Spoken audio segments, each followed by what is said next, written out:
So Enlisted has just come out with their new quote-unquote renewed Enlisted progression, and it's saying a lot. Off the bat, we have a lot of interesting things, some positive, and obviously, with all things positive, there comes some negatives. But before we do that, this video has been made possible for the friends at Discord, which I did have an entire conversation about, so if you haven't liked, subscribed, or joined Discord, highly suggest that you do. But that's it, let's get started. The first thing I notice about the entire progression is the fact that there are a lot of good things. We have to get back to why Enlisted created this idea, or should I say why most of the community, like me, was prompting this idea, and that was to make the Enlisted community less sparse, or in other words, to make the community not split in various campaigns around the game, which is very, very bad. And of what we get right now, it's actually pretty good. From the images that we see, we have 4 factions, and one of them is the United States, Germany, Japan, and the USSR. Of which, that is a good thing. Now, I will give Enlisted credit where credit is due. They have mostly filled out the campaigns with decent and, should I say, a lot of good stuff with progression that is balanced at the very least, with some certain exceptions which I will get on to later. From what we've seen in the good stuff, Enlisted has done very good work for the good stuff. There's also a squad tech tree and a items tech tree, so which is very, very good for Enlisted itself, and it does make sense from Enlisted's point of view.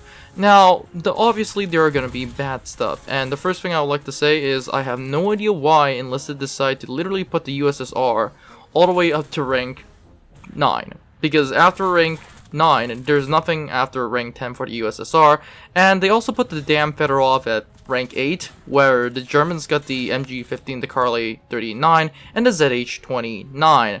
This is not even to mention the Beretta 38-40 rounds, and that's very problematic, because the Fedorov is essentially the German STG-44, and the Germans don't have that until rank 9, and the Soviets have the PPD-40, which raises the question, why would you use the PPD-40 when you have the Fedorov? Because the Fedorov, in my opinion, and in the opinion of a lot of people, is obviously better. Also, the fact of making the Soviets at rank 9, or should I say only going up to rank 9, is just going to artificially buff them, because what are you going to pick for rank 10? IS-2 1944s, or other even more overpowered weapon like the AK-47 for the Soviets in terms of assault weapons? I know, but, like, seriously. Like, what are you gonna get the Soviets? At this point, like, rank 10, the Soviets can easily get up to rank 10, but Enlisted has decided to put them up to rank 9, which is interesting. Also, not to mention that a full list of amount of stuff Enlisted has completely removed from the game.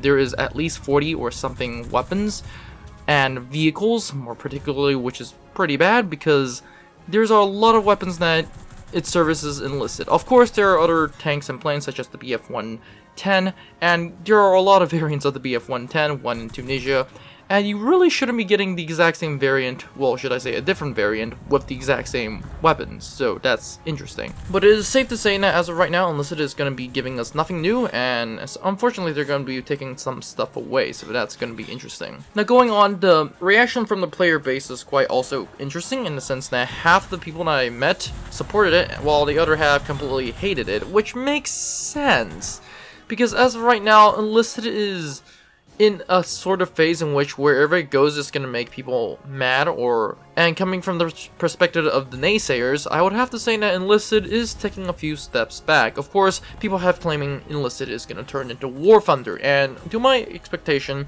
War Thunder has its own problems, but War Thunder also has its benefits.